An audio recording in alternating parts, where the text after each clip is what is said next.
today's tsatsambahang menu, buffalo wings nga po ang ating tsatsambahing lutuin ngayon.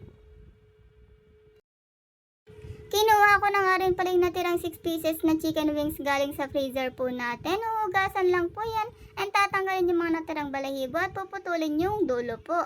Kailangan tanggalin yung dulo niyan mga mima ha.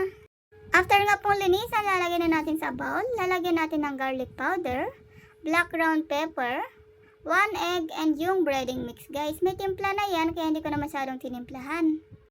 Minekos-mekos ko lang ng konti, yan ang dinagdagan na ng all-purpose flour. Ito nga palang pusa ko guys, excited na, hindi na makapagyantay. Mekos-mekos lang ulit hanggang mag-well combined na lahat ng ingredients natin. O diba, ang sarap na niya tignan.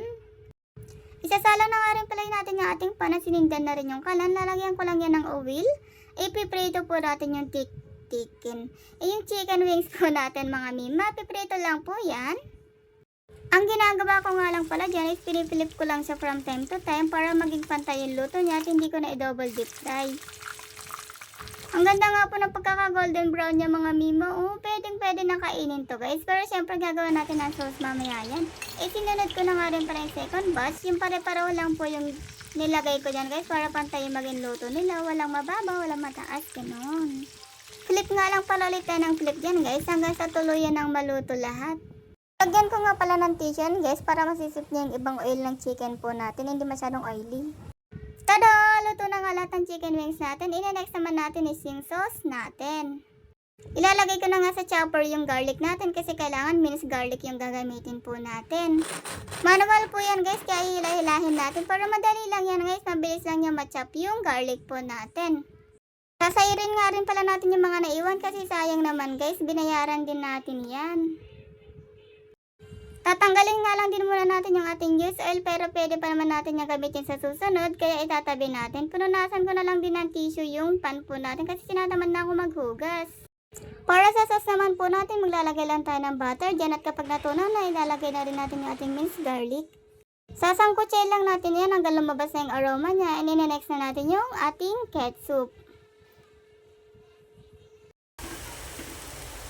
After nga po ng ketchup at chili sauce naman and yung oyster sauce, lalagyan din po natin ng oyster sauce yan and honey for sweetener po kung gusto po natin na matamis-tamis.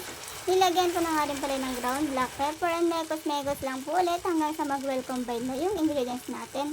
Dinagdagan ko nga lang din pala kung ano yung mga kulang nila. Depende na rin sa lasa nyo yan kung ano po yung trip nyo. At kapag nag-boil na nga, nilagay ko na din yung chicken wings natin and mekos-mekos lang ulit hanggang sa mag-well combined yung sauce natin sa ating chicken wings. After po niya, pwede na rin natin patayin yung apoy. Halo-haluin na lang po natin. Ayan na nga yung ating finished product. Char, may dip sauce pa po tayo.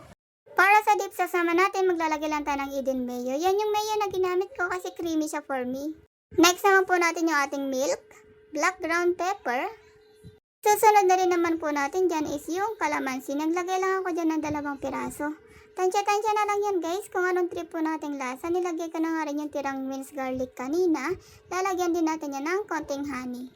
Mekos lang ulit yan guys ha. Mekos-mekos lang po. Nilagyan ko nga rin pala ng konting asin and yung parsley po natin.